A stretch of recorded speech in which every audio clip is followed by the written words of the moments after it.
எல்லாம் வல்ல அல்லாஹ் ஜல்ல ஷானஹு தஆலாவை போற்றி புகழ்ந்து நபிகள் நாயகம் ஸல்லல்லாஹு அலைஹி வஸல்லம் அவர்கள் மீது ஸலவாத்தும் ஸலாமும் சொல்லி ஆரம்பிச்சோம். அன்பிற்கினிய பெரியவர்களே, தாய்மார்களே, இந்த சந்தர்ப்பத்தில் அதாவது குடும்ப வாழ்க்கை சம்பந்தமாக, குடும்பவியல் சம்பந்தமாக பேசுமாறு நான் பணிக்கப்பட்டிருக்கிறேன். முக்கியமாக இந்த மாதிரியான தலைப்புகள் இன்றைக்கு பெண்கள் மத்தியில் அதிகம் பேசுமாறு வேண்டப்படுகிறீர்கள்.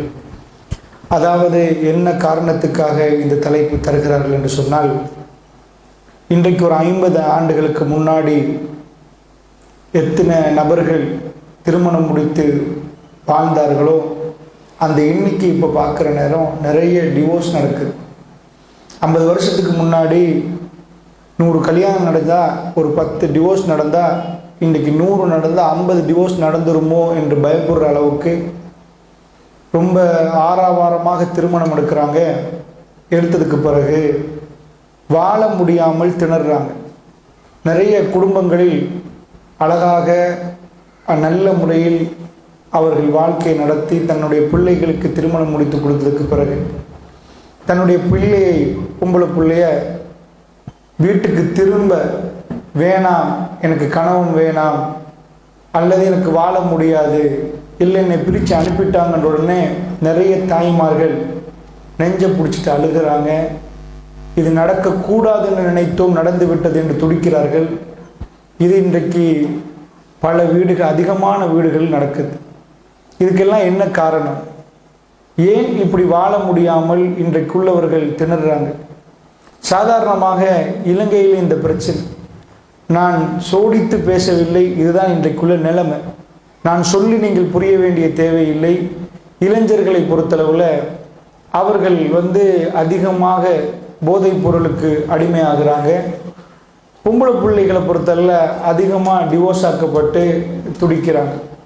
இந்த பிரச்சனைகளுக்கு என்ன காரணம் என்று கண்டுபிடித்தால் மட்டும்தான் எங்கள் குடும்பத்துக்கு இந்த பிரச்சனை வருவதற்கு முன்னாடி தவிர்த்து கொள்ளலாம். ஏதோ எல்லோரும் போகிற ரோட்டில் நாமளும் போயிட்டோம்னா இந்த பிரச்சனையை நாம் முகம் கொடுக்குற நேரத்தில் ஷொக் ஆகிடும். எங்கள் வீட்டில் இது நடக்கக்கூடாது, நடக்காதுன்னு நினைத்தோம், எங்கள் வீட்டிலையும் நடந்துட்டே என்ற ஒரு பிரச்சனைக்கு நாம் தள்ளப்படுவோம். அதனால் நடப்பதற்கு முன்னாடி பல வீடுகளில் இந்த டிவோர்ஸுகள் கதவு தட்டி கொண்டிருக்குது. நிஜமாக இது ஏன் நடக்குது, எதனால் நடக்குது என்ற ஒரு ஆய்வை தான் உங்களுக்கு மத்தியிலே, அதாவது டிவோர்ஸ் மட்டும் இல்லை, குடும்ப வாழ்க்கையில் என்ன பிரச்சனை, ஏன் இப்படி நடக்குது. இன்னொரு இடத்துல பார்த்தோம்னா சில பேர் வாழ்கிறதுக்கு வாழ்ந்துட்டு போகிறாங்க. அதாவது இதுக்கு மேலே என்ன செய்ய, வாழ்ந்துட்டு போவோமே, இதுக்கு மேலே பிரிஞ்சுட்டோண்டா இதாக போயிடும், பிள்ளைகள் ரெண்டு இருக்கிறாங்க, ஏதோ சந்தோஷம் இல்லாத ஒரு வாழ்க்கையை கொண்டு போகிறாங்க. இதுக்கு என்ன காரணம்? நிஜமாக நமக்கு திரும்ப நல்ல முறையில் வாழலாமா, சந்தோஷமாக வாழலாமா, அதுக்கு ஏதாவது வழிமுறைகள் இருக்குதா, இல்லை இந்த வாழ்க்கை இப்படித்தானா என்றதை இந்த இடத்துல இன்ஷா அல்லாஹ் நேரத்தின் அந்த சுருக்கமாக தான் சொல்ல வேண்டியிருக்குது. இன்ஷா அல்லாஹ் அந்த நேரத்துக்குள்ளே முடியுமான அளவுக்கு உங்களுக்கு பதிவு செய்யணும். அடுத்ததாக பொதுவாக உலகத்தை எடுத்துக்கொண்டால் இந்த யுகத்தை பொறுத்தளவில் டோட்டலாக இன்றைக்கு ஒரு 25 ஆண்டுகளுக்கு 30 ஆண்டுகளுக்கு முன்னாடி இருந்த உலகம் இல்லை, இப்போ எல்லாமே மாறிட்டு. இன்னொரு 10 ஆண்டுகளில் உலகம் இன்னொரு விதத்தில் மாறப்போகுது. ஏனென்றா இன்ஃபர்மேஷன் டெக்னாலஜி, ஐடி. சாதாரணமாக நீங்கள் கடை தெருவுக்கு போய் தான் பொருள் வாங்கினீங்க. சாதாரணமாக கிரவுண்டுக்கு போய் வெயிலில் தான் விளையாடுவாங்க. இப்போ உள்ள பிள்ளைகளை நீங்கள் பார்த்தீங்கன்னா வெயிலில் அவங்க விருப்பம் இல்லை. கிரவுண்டில் போய் விளையாடாமல் இரவு நேரங்களில் அவர்கள் ஃபுட்சாலுக்குள்ளே போய் விளையாடுறாங்க. அப்படி இருந்து ஃபோன்லேயே ஒர்க் பண்ணுவாங்க. நடை குறைஞ்சிட்டு, அவங்க கஷ்டப்படுறது குறைஞ்சிட்டு. இதுக்கு முன்னாடி சாதாரணமாக ஒரு ஏஜி ஆஃபீஸுக்கு டவுனுக்கு போகிறேன்னா பொதுவாக அவர்கள் அதே ஒரு நாள் வேலையாக வச்சுருப்பாங்க. பேங்க்குக்கு போகிறோன்னா அந்த ஒரு நாள் வேலை தான் அது, பேங்க்குக்கு போயிட்டு வர்றது. இன்றைக்கு இருந்த இடத்துல ஆன்லைன் ட்ரான்ஸ்ஃபர் அடிச்சிடலாம். பேங்க்குக்கு நம்ம போக வேண்டிய தேவையில்லை. ஷல்லி அக்கௌண்ட்டில் உருந்துச்சான்னு பார்க்கலாம். ஸோ எல்லாமே வேறு மாதிரி மாறிக்கிற நேரத்தில் மனிதனுடைய செயற்பாடுகள் குறைஞ்சிருக்குது. ஒரே இடத்துலேருந்து இப்போ நம்ம நாட்டில் இன்னும் அந்த பர்ச்சேசிங் பெருசாக பண்ணாட்டியும் கூட வெளிநாடுகள், அமெரிக்காலாம் ட்ரெஸ் கூட அவங்க போய் வாங்க மாட்டாங்க. அவங்க சைஸுக்கு எடுத்து அப்படியே ஃபிட்டோன்னு எடுத்து அப்படியே அவங்களுக்கே போட்டு காட்டும். இந்த சைஸ் உங்களுக்கு கொடுத்தா இப்படி வரும், இது இப்படி இருக்கும், அந்த மாதிரி பர்ச்சேஸ் பண்ணிட்டு போயிடுவாங்க. ஸோ எல்லாமே ஆன்லைன் பர்ச்சேசிங், ஆன்லைன் பிஸ்னஸ் எல்லாமே அந்த மாதிரி வந்திருக்கிறனால மனிதர்கள் அதனோடே வாழ ஆரம்பிச்சிட்டாங்க. இதற்கு முன்னாடி மாலை நேரங்கள் 4 வீட்டுக்கு போய் உட்காந்து பேசுவாங்க, எப்படி சுகம் செய்தி என்று கேட்பாங்க. இன்றைக்கு அந்த அளவுக்கு நேரம் இல்லை. அன்றைக்கு இருந்த வேலைகள்லாம் பார்த்தீங்கன்னா அவங்க தான் எடுத்து, இந்த மாதிரியான வசதி வாய்ப்பு ஒன்றும் இல்லை, பிளெண்டர் இல்லை, இந்த மாதிரி ஓவன் இல்லை, அவங்களே தான் சமைக்கணும். 15 புள்ள வீட்டில், 10க்கு மேலே தான் பிள்ளைகள். அத்தனை பிள்ளைகளுக்கு சமைச்சு எல்லாம் போட்டுட்டு ஒரு 6 மணிக்கு முத்தத்தில் உட்காந்து பேசுவார்கள் கணவனும் மனைவி. இன்றைக்கு உள்ளதே 2 புள்ள, சில வீட்டில் 1 புள்ள. ஆனால் கணவனும் மனைவியும் சந்திக்க நேரம் இல்லையா, அந்த 1 புள்ளைக்கு அவ்வளோ வேலையா. ஆனால் இவங்களுக்குள்ள வாஷிங் மிஷின் இருக்கு, அன்றைக்கு வாஷிங் மிஷின் இல்லை, உடப்போட அவங்க தான் துவைச்சி இதாக்கணும். இன்றைக்கு எல்லா மெஷின்ஸும் வந்தும் 2 பேருக்கு மனசு விட்டு பேசுறதுக்கு நேரம் இல்லையா.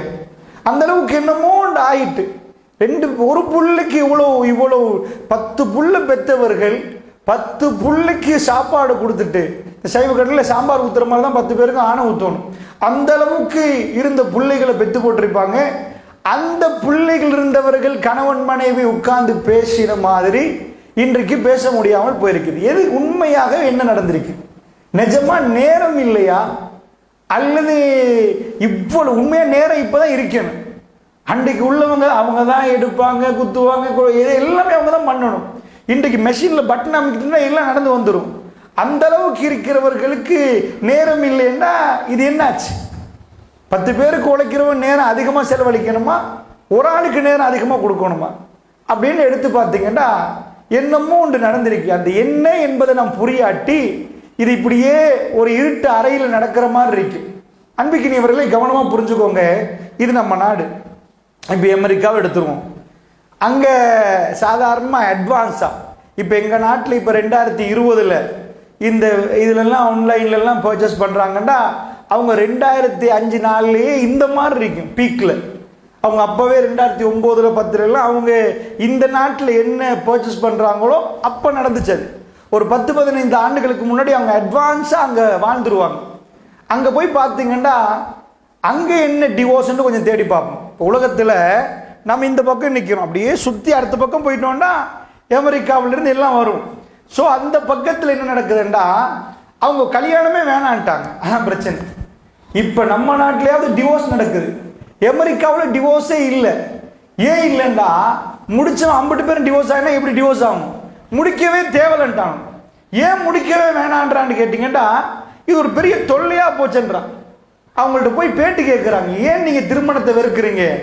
எங்களுக்கு திருமணம் வேணான்றாங்க, நாங்கள் திருமணம் முடிக்க வேண்டிய தேவைகள்ன்றாங்க, நாங்கள் ஃப்ரெண்ட்ஸாக இருந்துட்டு போகன்றாங்க. அவங்கள்ட்ட போய் கேட்குறாங்க, ஏன் அது எதுக்கு சொல்கிறீங்க? இந்த ஆணும் பெண்ணும் சேர்ந்து வாழ்றதெல்லாம் சரி வராது, அது என்றைக்குமே சரி வராது.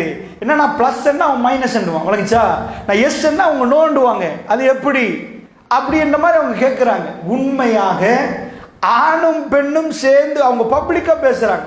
படித்தவங்கன்றோம், அவங்க தான் உலகத்துக்கு நிறைய கண்டுபிடிப்புகளை செஞ்சாங்கன்றோம். இந்த வாழ்க்கை வேணாம். சில பேருக்கு அதை கேட்டால் நேர்மை மாதிரி விளங்கும், நியாயம் மாதிரி விளங்கும். அவங்க சொல்லுவாங்க, ஏன்பா வேணாம், என் காரில் டயர் பெச் ஆகிட்டேன்டா, நான் ஒய்ஃபு கால் பண்ணிட்டு இப்படி தான் பெச் ஆகிட்டேன்டா. அவள் என்ன கேட்பா, உங்களுக்கு தான் பெச் ஆகும், நாங்கள் போகிறது இல்லையா ஃபங்க்ஷனுக்கு டைமுக்கு, ரோட்டில் எத்தனையோ பேர் போகிறோம், உங்களுக்கு மட்டும் ஏன் பெச் ஆகுதுன்னு இப்படி குதர்க்கமாக கேட்பா. இதே என் ஃப்ரெண்டுக்கு கால் பண்ணினா என்ன பண்ணணும், டயரை மாற்றி தரணுமா, எங்கே வரணுமா, பக்கத்தில் இதாக்கணுமா, நான் என் ஃப்ரெண்டை திருமணம் முடிக்கிறது நல்லம்மா, என் ஒரு பெண்ணை முடிக்கிறது நல்லம்மான்னு அவன் கேட்குறான். நான் கேட்குறேன், இது சாதாரண மார்க்கறிவு இல்லாதவங்க சில பேர் பார்த்துட்டாங்கன்னு சொன்னால் இந்த மாதிரி விஷயங்கள்லாம் ஆமாம் சரிதானே, ஒன்று கொண்டு பேசுவாங்க.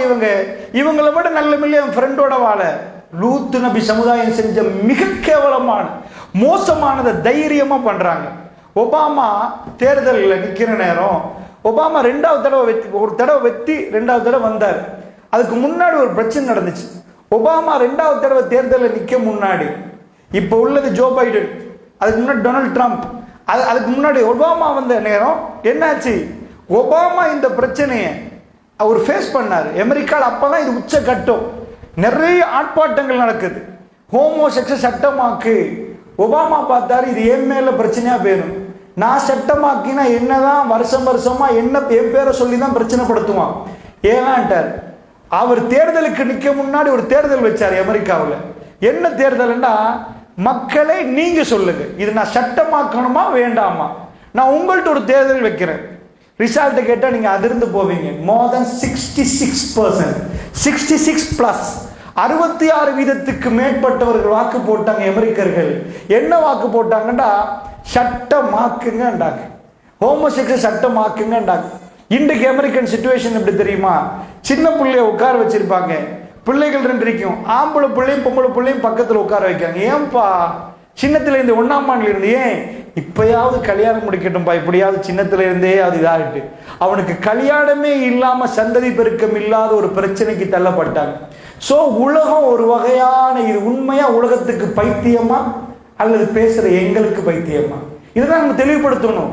உலகத்துல அதிகமான மக்கள் ஒரு ரோட்ல போறாங்க, அந்த ரோட்டு சரியா அல்லது இஸ்லாம் சொல்கிற ரோட் சரியா? எங்க இந்த பிரச்சனை அப்படின்னு கேட்டீங்கன்னா, அங்க இருந்து தொடங்க அந்த காத்து கொஞ்சம் கொஞ்சமா வீசும். வீசி இங்க வர்ற டைம்ல அங்க நடக்கிறதெல்லாம் இங்க அப்படியே மெல்ல மெல்ல நடக்கும். இதான் நார்மலானது. ஒரு கல்ச்சர் அப்படிதான் உருவாகும். ஒரு கலாச்சாரத்தை பொறுத்தளவுல அங்கிருந்து மெல்ல காத்து வீசுற நேரம் இங்க வந்து சேர போக்குல ஒரு 10 வருஷம் போயிடும். மெல்ல மெல்ல இங்க உள்ளவங்க அதுக்கு ரெடி ஆகி அதை மாதிரியே மாற ஆரம்பிப்பாங்க. பெருமாள் சொன்னாங்க, இந்த உம்மத்து அவ்வளவு செஞ்சுட்டு, இந்த உம்மத்துக்கு செய்ய வேண்டிய எல்லா கடமைகளையும் செஞ்சுட்டு ரசூலுல்லாஹ் எந்த தலைவரும் இன்னொரு சமூகம், இன்னொரு அவரோட தலைவர், உம்மத்தின் தலைவர் சொன்னாரு, நீங்க யூதர்களையும் கிறிஸ்தவர்களையும் பின்பற்றுவீங்க. எப்படி தெரியுமா? பிஷிப்ரன் பிஷிப்ரின்ன்றாங்க ரசூலுல்லாஹ். நீங்க சான்சானாக முளமுளமாக பின்பற்றுவீங்க. அவங்க ஒரு உடம்பு புந்துக்குள்ள பூந்தா நீங்களும் பூருவீங்கன்றாங்க ரசூலுல்லாஹ். அணுவணுவா அவர்கள் என்ன செய்கிறார்களோ அதை பின்பற்றுங்க. உலகமே யாரை பின்பற்றாங்க? உலகமே எங்க பயணிக்குது? அவங்க செய்யறது சரியா பிழையா? இதுதான் பிரச்சனை. அன்பிக்கினியவர்களே, இப்ப இந்த பிரச்சனையை நான் உங்களுக்கு சொல்யூஷனுக்குள்ள கொண்டு வருவோம். அதனால உலகத்துல இன்றைக்கு திருமணம் வேணாம் என்று சொல்ற கூட்டம் அதிகம். அதுக்கு அவங்க கண்டுபிடிச்சது என்னன்னா, லிவிங் டுகெதர். நான் இதெல்லாம் கொஞ்சம் ஓப்பனா சொன்னா மட்டும்தான் உங்களுக்கு புரியும். இந்த புரியாம பேசுறதுல அர்த்தமே இல்லை. என்ன உலகத்துல என்ன நடக்குது என்பதை நீங்களும் தெரிஞ்சிருக்கணும், பலர்கள் அதிகமானவங்க தெரிஞ்சிருப்பீங்க. லிவிங் டுகெதர், லிவிங் டுகெதர்ன்றா என்ன? சாதாரணமா அவங்களே ஒரு வீடு வாங்க 2 பேர் எடுப்பாங்க, அவங்க 2 பேரும் ஃப்ரெண்ட்ஸா நிற்பாங்க. ஆணும் பெண்ணும் வாழ்வதுன்னு அங்கே கண்டிஷன் தான், கல்யாணம் எல்லாம் இல்லை. இப்படி முடிப்பு, கல்யாணம் இல்லை இல்லைன்னு சொல்லலை, முடிக்கிறாங்க. பட் இப்படி ஒரு கன்செப்ட் கொண்டு வராங்க. ஒரு வீடை ரெண்ட்டுக்கு வாங்குவாங்க, இவங்க பாதி அவங்க பாதி கட்டுவாங்க. இவர் ஒன்று ஆர்டர் பண்ணிட்டாருண்டா அவங்க ஒன்று ஆர்டர் பண்ணிட்டாங்கண்டா, இவர் வாங்கின ஹாட் டாக்கு இவர் பே பண்ணுவார், அவங்க வாங்கின பர்கருக்கு அவங்க பே பண்ணுவாங்க. ஸோ அவங்க 2 பேரும் சம்பாதிக்கிறாங்க, அவங்க 2 பேரும் செலவழிக்கிறாங்க. இவருக்கு அவர் டிபெண்ட் இல்லையா? கொஞ்ச நாள் வாழ்றாங்க, எங்களுக்கு வெறுக்குது அப்படின்னு உடனே 3 மந்த்துக்கு போகிறோம் நாங்கள் செப்பரேட் ஆகிடுவோம். அவங்க கல்யாணமே முடிக்கல, ஜஸ்ட் அந்த வீடு விட்டுட்டு அவங்க போயிடுவாங்க, இன்னொரு ஆளோட வாழ போகிறாங்க. இப்படி வாழலாம்னு நினைக்கிறாங்க. உலகத்தில் அவங்க புதுசாக கண்டுபிடிக்கிறாங்க. இன்னொரு கூட்டத்தை பார்த்தீங்கன்னா, அவனுக்கு ஆணும் வேணாமா பெண்ணும் வேணாமா, என்னமோ ஒரு நாயை பப்பி மை பப்பி, அதான் அவனோட லைஃப். விளங்குதா? அவன் மனைவி அதானா அதோட வாழுவான், இன்னொருத்த மரத்தை கட்டி பிடிச்சிட்டு நிற்கிறான். உண்மையா இவங்களுக்கு என்ன ஆச்சு? சந்திரமண்டலம் வரைக்கும் போறதுக்கு இந்த இதை கண்டுபிடிச்சது யாரு? அவங்க. கேமரா கண்டுபிடிச்சது யாரு? அவங்க. மொபைல் போன் டெக்னாலஜி அது டீப் அவங்க. ஆனா ஆணும் பெண்ணும் சேர்ந்து வாழ்ற ஒரு கொள்கை அவங்களால கண்டுபிடிக்க முடியலண்டா. ஃபேமிலி சைக்காலஜியில் அங்கே PhD முடிக்கலாம், அப்படிப்பட்ட யூனிவர்சிட்டிஸ் இருக்கு. பட் வேலை இல்லை, ஃபேமிலியே இல்லாட்டி எதுக்குப்பா அந்த சைக்காலஜி? ஃபேமிலியாக வாழவே முடியாட்டி கணவன் மனைவி வாழ்கிற கன்செப்ட் என்ன? நீங்கள் சாதாரணமாக வீட்டில் சமைக்கிறதுனா அழகாக நல்ல டேஸ்ட்டாக ஒரு பிரியாணி போட்டிங்கன்னா எல்லாரும் ரெசிபியை கேட்பாங்க. அந்த ரெசிபியை பொறுத்தல நீங்கள் பெருசாக ஒன்றும் செஞ்சிருக்க மாட்டீங்க. இந்த பக்கத்து கடையில் தான் அரிசி வாங்கியிருப்பீங்க, எல்லாமே ஒரு அரிசி தான் வாங்குவீங்க. அமெரிக்காலேருந்து அரிசி கொண்டு வந்து நீங்கள் செய்யலை, எல்லாம் அதே சீனி தான், அதே உப்பு தான். உங்களோட கை பதம் எப்படி போடுறீங்களோ அதுக்கேற்ப டேஸ்ட் வரும். 10 பேருக்கு ரெசிபி கொடுத்துட்டோம், 10 பேர் சமைக்கிறாங்க, 10 ஒரே டேஸ்ட்டில் வருமா? ஒரே கடையில் ஒரே லெவலில் எல்லாம் ஒரே மாதிரி வாங்கி போட்டு ஆக்குறாங்க. ஆனால் 10 பேருடைய கை வித்தியாசமாக இருக்கு, 10 விதத்தில் வரும். இதை மாதிரி திருமணம் முடிக்கிறதுக்கு என்று ஒரு ரெசிபியை கொடுத்து இப்படித்தான் வாழணும்டா, அப்படிலாம் வாழையில ரோபோஸ் இல்லை, மனிதன் அதை வாழ்றதுக்கான எங்கேயோ ஒரு எரர் நடந்துட்டு அந்த எரரை கண்டுபிடிச்சிட்டு போனா. உண்மையா ஒரு விஷயத்த சொல்றேன் தாய்மார்களே, நல்லா புரிஞ்சுக்கோங்க. வல்லாஹி இந்த துனியாவுல அல்லாஹ் நிறைய இன்பங்களை வச்சுக்கிறேன், நிறைய இன்பங்களை வச்சான். அதுல ஃபர்ஸ்ட் நம்பர் 1 இன்பம் எதுன்னு கேட்டீங்கன்னா, நம்பர் 1 என்னன்னு கேட்டீங்கன்னா, அங்கதான் ஷாக் ஆகுறோம் நாங்க. அல்லாஹ் அதை அமெரிக்காவுக்கு கொடுக்க விரும்பல. ஐரோப்பாவுக்கு கொடுக்க விரும்பல, அல்லது ஒரு சிலர்களுக்கு அல்ல அதை கொடுக்க விரும்பல. நான் அமெரிக்கா ஐரோப்பான்னு அவங்க மட்டும் இல்லை, அதிகமான இடங்களுக்கு அல்ல அதை கொடுக்க விரும்பல. அதுதான் திருமண உறவு. உண்மையான இந்த உலகத்தில் என்ன வந்தாலும் அதில் தான் இருக்குது சந்தோஷம் என்பதை நான் சொல்லல, ரசூலுல்லாஹ்ட்ட போய் கேட்போம், அல்லாஹ்வுடைய தூதர்கிட்ட போய் கேட்போம், யா ரசூலல்லாஹ் எது பெஸ்ட், வாழ்க்கையில எது நம்பர் 1 கேட்டா ரசூலுல்லாஹ் சொல்றாங்க, உலகத்தில் அத்துன்யா மத்தான்றாங்க. உலகம் வேண்டா வசதி வாய்ப்பு பண்றாங்க. இது ஒரு வசதி வாய்ப்பு, இந்த ஃபேன் ஒரு வசதி வாய்ப்பு, பஃபல் ஒரு வசதி வாய்ப்பு, இதெல்லாம் வசதி வாய்ப்பு. அத்துன்யா மத்தா. யார சொல்லலாம் இந்த வசதி வாய்ப்புல எது நம்பர் 1? ஒரு ஆள் சொல்லுவாரு எனக்கு என் வாகனம் தான் நம்பர் 1, இன்னொரு ஆள் சொல்லுவாரு நான் கெட்டின வீடு தான் நம்பர் 1. மற்ற ஆண்ட எல்லாம் வரும், ஃப்ரிட்ஜில் இருந்து, வாஷிங் மிஷின்ல இருந்து, ஃப்ளைட்ல இருந்து, வாகனத்துல இருந்து எல்லாம் வரும். ரசூலுல்லாஹ் சொல்லுவாங்க வகைரு மத்தாஇஹா, எல்லா மத்தாவையும் வச்சு இதுல நம்பர் 1 எதுன்னு கேட்டீங்கன்னா அல் மர்அத்து ஸாலிஹா, ஒரு ஆணுக்கு சாலிஹான பெண்ணுண்டாங்க ரசூலுல்லாஹ். லைஃப்ல எல்லாத்தையும் தேடிட்டு போற பெரிய பணக்காரல பார்க்கிறோம், ஃபைனலா போய் ஒரு ஆம்பளை பொம்பளைட்ட நிற்பான். அதான் ஃபைனல் எண்டிங். சாதாரணமா நம்ம பார்க்கிறோம் வேர்ல்ட் ஃபேமஸ் கேரக்டர் டயானா. டயானாவை எடுத்துக்கொண்டா, டயானா பக்கிங்ஹாம் பேலஸ்ல என்ன இல்லை, டயானா திரும்பினா வீடியோ கேமராஸ் வரும். டயானா வேர்ல்ட் ஃபேமஸ் கேரக்டரா வாழ்ந்தாங்க. ஸோ அப்படி நிற்கிற நேரம், சாதாரணமா பிரிட்டிஷ் ஸ்ரீலங்காவை ஆண்டுட்டு இருக்கிற நேரம் அவங்க சொல்லுவாங்க, அதாவது சூரியன் அஸ்தமனமாகாத ஒரு ராஜ்யம்.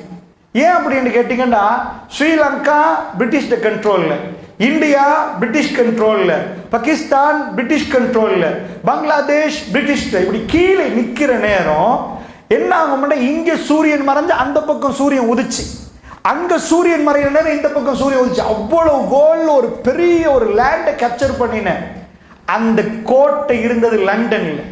லண்டன் பக்கிங்ஹாம் பேலஸ் என்று சொன்னா, ஸ்ரீலங்கா உள்ள ஆகப்பெரிய டைமண்ட் உள்ள எலிசபெத் மகாராணியுடைய பேலஸ், அதுக்குள்ளதான் டயானா உள்ளுக்குள்ள நுழைகிறான். டயானாக்கு வேர்ல்டு ஃபேமஸ் கேரக்டர் மாதிரி அவ என்ன விரும்பணுமோ அதெல்லாம் அங்க இருக்குது. பக்கிங்ஹாம் பேலஸுக்குள்ள ஒரு பெண்ணுக்கு வாழ்க்கை கிடைச்சா அவருக்கு தேவையான எல்லா தங்கமும் கிடைக்கும், எல்லா வயலுடையும் கிடைக்கும். ஸோ அந்த 1948க்கு முன்னாடி அவங்க சேர்த்த எல்லாமே அங்க இருக்குது. டயானாக்குள்ள ஃபேமஸ் அப்படி இல்லை, டயானா உதவி செஞ்சா 4 பேர் வருவாங்க, அவ போட்டோ எடுக்க 4 பேர் வருவாங்க. சார்ல்ஸ் த வைஃப் அவர். ஸோ டயானாக்கு என்ன வேணுமாச்சு, டாடி என்று ஈஜிப்ட்ல உள்ள ஒருவரோட டயானா லாஸ்ட் பயணம் போறா. இவ்வளவு வேர்ல்டே டயானா எக்ஸெப்ட் பண்ண, டயானாட லாஸ்ட் பயணம் ஒரு டனலுக்குள்ள கார்ல வேகமா போற நேரம் ஆக்சிடென்ட் ஆகுது. ரெஸ்டாரண்ட்ல உட்கார்ந்து இருக்கிற பிரஸ் எல்லா மீடியாவும் உள்ளுக்குள்ள வர்றாங்க. வந்தா டயானா முகத்தை மறைச்சு வேகமா காருக்குள்ள ஏறுறா. எங்களுக்கு ஃப்ரீயா இருக்கு தாங்கன்ட்டு வேகமா போறவங்க அவங்களுக்கு பின்னாடி துரத்துறாங்க. டயானா வேகமா போற டைம்ல அவங்க 2 பேருமே அந்த இடத்துல ஆக்சிடென்ட் ஆகி இறந்து போறாங்க. ஸோ நம்மளுக்கு ஒரு ஜஸ்ட், நான் இது சரி பிழை இந்த வரலாறு பேசல, ஜஸ்ட் நீங்க டயானா கிடைச்ச முழு வாய்ப்பு உங்களுக்கு கிடைச்சிருந்தா, முழு சொத்து உங்க காலை கீழே கொட்டிருந்தா, அடுத்த ஒரு மனுஷன் என்ன தேடுவான்ன்றதுக்கு நான் இதை பேசுறேன். முழு வேர்ல்டும் உங்க காலை கீழே கொட்டினா, ஒரு பெண்ணுக்கு நல்ல ஒரு ஆண் வேணும், நல்ல ஒரு ஆணுக்கு நல்ல ஒரு பெண் வேணும். இது இல்லாம முழு வேர்ல்டும் உங்க காலையில கொட்டினாலும் நீங்க சிரிக்க மாட்டீங்க. இதுதான் கான்செப்ட். நல்லா புரிஞ்சுக்கோங்க. பணம் எல்லாமே இருக்கு, மேல ஒரு திருமண வாழ்க்கையில அல்லாஹ் ரப்புல் இஸ்ஸா அப்படி வச்சிருக்கிறான். இதான் உலகத்தில் உள்ள சாப்டர். ஸோ நல்லா விளங்கிக்கோங்க. டயானாக்கு லாஸ்டா அது கிடைக்கல, டயானா இறந்து போயிட்டான். இப்படியே நீங்க அமெரிக்கா பிரசிடென்ட் எடுத்துக்கொண்டீங்கன்னா, வேர்ல்டு பிரசிடென்ட் மார்க்ல நம்பர் 1 அமெரிக்கா. அமெரிக்கா பிரசிடென்ட்டுக்குள்ள veto power, American president white பேலஸ்ல இருந்து எடுக்கிற டிசிஷன் முழு வேர்ல்டுக்குமே போற அளவுக்கு மிக பவர்ஃபுல்லான கண்ட்ரி. உங்களுக்கு தெரியும், வேர்ல்டு வார்ல ஜப்பான் அமெரிக்காவுக்கு கட்டுப்பட மறுத்துச்சு. அமெரிக்கா சொல்லிச்சு கட்டுப்படு. வேர்ல்டுல அமெரிக்கா தலைவனாகின ஸ்டைலே வேற. முழு வேர்ல்டும் 10 எறிகிற நேரம் அமெரிக்காவோட டோனுக்கு எல்லாரும் அடங்கினாங்க. ஜப்பான் ஏலாண்டாங்க, அடங்க மாட்டோம்ண்டாங்க. அப்பதான் ஜப்பானுடைய 2 நகரங்கள் பேஸ் பண்ணி, ஹிரோஷிமா நாகசாக்கி என்ற வர்த்தக நகரங்களை பேஸ் பண்ணி மிஸ் ஃபர்ஸ்ட் அமெரிக்கா வார்னிங் கொடுக்குது, எங்க கையில அணுகுண்டிருக்குது, போட்டா விளைவு வேற, கட்டுப்படு. ஜப்பான் சொல்லிச்சு கட்டுப்பட முடியாதுன்னுச்சு. இப்படியே மேல இருந்து போட்ட அணுகுண்டு கீழைக்கு போடலாம நடுப்பரப்புல வெடிக்க விட்டான். ஹிரோஷிமா 10 எரிய ஆரம்பிச்சு. நாகசாக்கி பத்தி எரி. ஜப்பான் அடுத்த நிமிஷத்துல அமெரிக்காவுக்கு சொல்லிச்சு, நாங்க கட்டுப்படுறோம், இதுக்கு